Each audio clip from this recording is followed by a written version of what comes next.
What's going on, everybody? Yanni here. I am joined with Aggresia, who just finished 11th at Las Vegas and also was the best of Kaisa. Aggresia, congratulations on your top finish. You did really, really well. So now that you've had like a week to digest, what do you think was the most surprising thing on the weekend?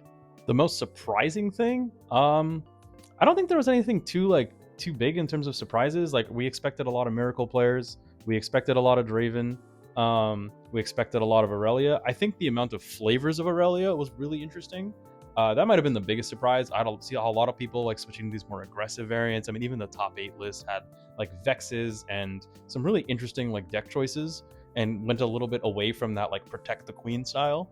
So I would say definitely like that's probably like the biggest surprise to me. But overall, it was like pretty standard, like kind of what everyone expected to see.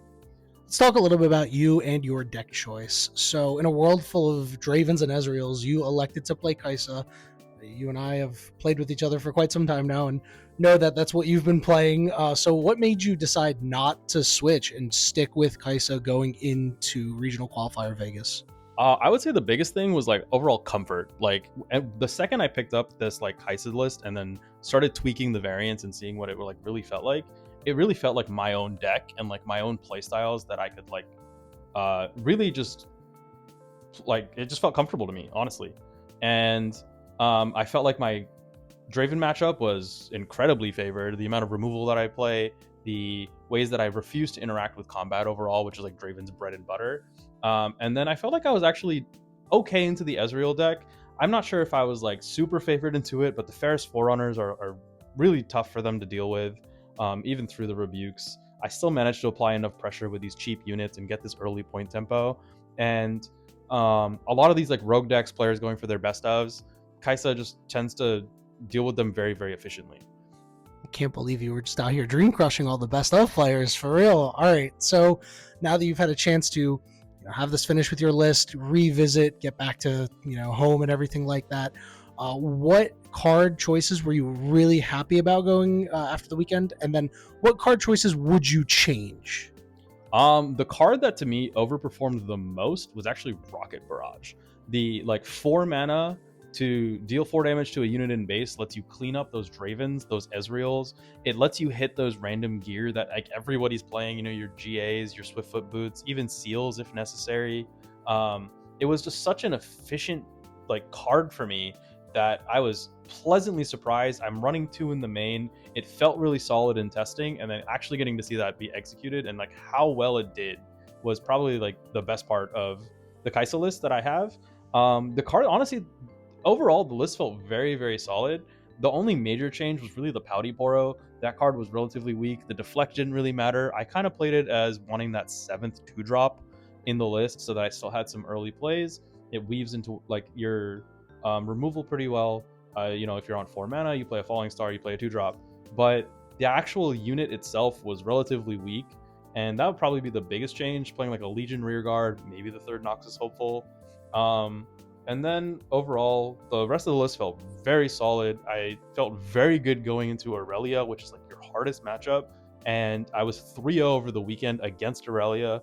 And even at like my Summoner Skirmish today, managed to take on an Aurelia.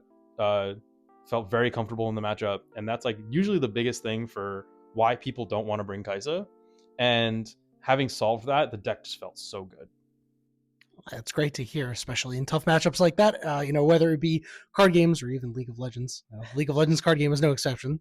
Tough matchups really, really do suck. All right, so now I want to ask you, why should somebody pick up Kaisa to play in their skirmishes, or moving forward, and what tips would you give them? Well, I mean, the Kaisa list like feels very solid. You play this insane suite of removal. It's very efficient, and I mean, with a lot of these players playing these miracle decks and having these like very very complex lines, honestly, this deck is like very straightforward. It's like kill a thing, play a guy, and it's just like very comfortable. It does very well into a lot of these matchups, and it allows you to punish like any player that tends overextends their board, and it effectively ends the game on the spot. And now that like the biggest boogeyman being the Aurelia deck, and with like the sideboard choices and deck decisions and the way you play your game into Aurelia, you're favored, or at the very least it's like much closer to 50-50. And that was like the best thing, and a lot of these players are bringing Aurelia to the skirmish. It does very well into those, and especially like with these myriads of Dravens, the matchup is like so favored for you. Now, I know you'll be going to Atlanta. Hopefully I will be joining you. Not looking like it right now. Pray for me, friends. Gut feeling right now, gun to your head, do you think you're playing Kai'Sa in Atlanta? I would probably say yes. At the moment, like if this meta doesn't shift into something drastically different, I'm probably bringing Kai'Sa, very similar list to what I have right now. Well, hopefully our testing will go really well, and you'll go with a list that you're very comfortable with. Aggresia, thank you so much for your time here today, and happy Progress Day. Happy Progress Day.